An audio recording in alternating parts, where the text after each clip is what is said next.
Welcome to TeTes Tutorials, a draggy DIY. Keeping you nifty, keeping you thrifty, keeping you crafty and camp. This is an absolute beginner's DIY and crafting extravaganza. This is a basic sewing tutorial for beginners.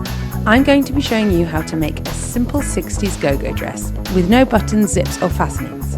You are going to need some pattern paper, but if you don't have any pattern paper, just use some old newspaper or greaseproof paper and tape two pieces together to get your desired size. You need some scissors, you need some pins, some pencils, chalk, ruler, the fabric of your choice. You can use anything, curtains, old sheets, and any embellishments you might want to add. For this, I'm going to show you how to make a basic pattern out of an old dress. I'm using an old 60s fancy dress outfit, which is just a very basic flat pattern. I'm going to fold my dress in half and place it on my paper. Alternatively, you could trace it straight onto your fabric if, like me, you are a bit of a brave sewer, and then trace around it lightly with a pencil, folding in the arms and trying to follow the curve as much as I can. I then take a ruler and retrace over the lines, defining them a bit more straight if I can. I clean up the curve on the inside of the arm with a ruler. Alternatively, I have used a plate in the past.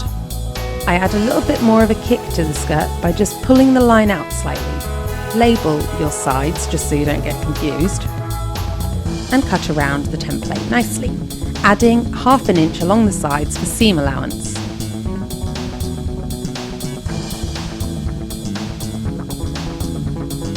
I'm then going to take my fabric and fold it in half as flat as I can.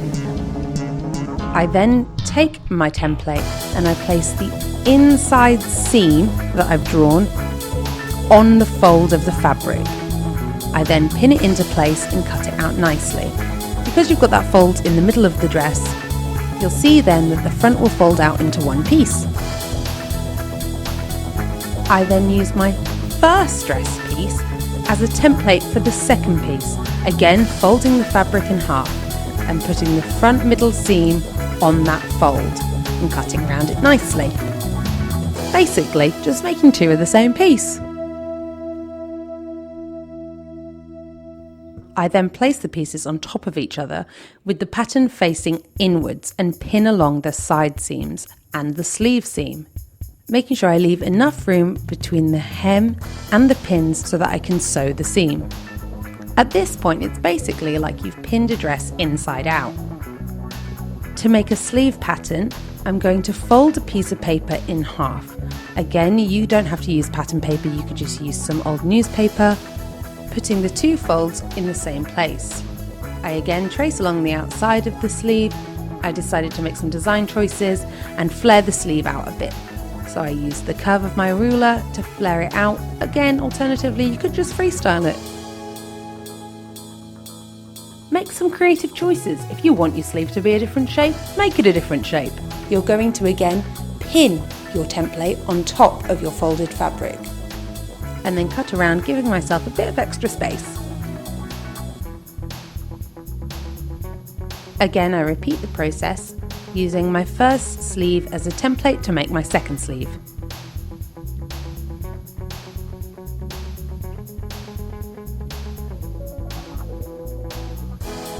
I'm then going to begin doing a straight stitch down all the seams of my dress, making sure to sew down the hems of the shoulders also. You then want to attach your sleeves to your dress. This can be a bit tricky to get your head around, so keep making sure that the print is always on the inside. It's easier to add the sleeves when the dress is inside out. It's a bit fiddly sewing on sleeves, so I say take it slow. I always start from the inside of the armpit on the dress and work my way out. A good trick is to make sure that your sleeve is always pinned down really well and that the highest point of your sleeve is where the shoulder hem meets. When you've taken your time doing that, sew down the inside of the arm of your sleeve. I want to make a sweeping boat neck on my dress, that's so it's easy to get on and off because I don't have any zips or buttons. So once the dress is all sewn, I decided to fold it in half, pin along the neckline and cut it to the desired shape I wanted. You can make this as wide as you want. Because I'm a messy sewer, I don't actually pin down any of my hems, so I just tend to freestyle. Guessing about 1/2 inch, I fold over all the hems that are showing on my outfit, the bottom, the collar and the sleeve, and just freestyle sew it.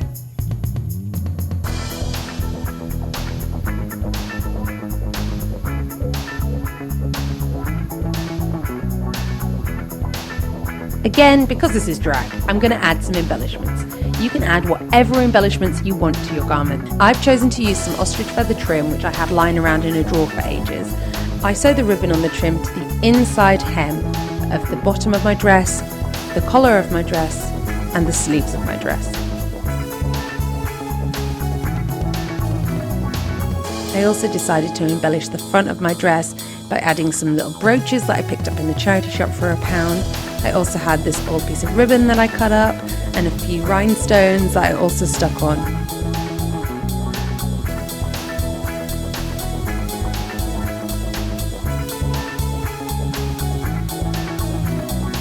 As you can see, it really comes together when you add the hat and the dress because you're using the same fabrics, because you're using the same embellishments. It makes it pop and it makes it look camp. Please keep following. I'll be making a few more tutorials for you. If there's anything you'd like to see, please let me know.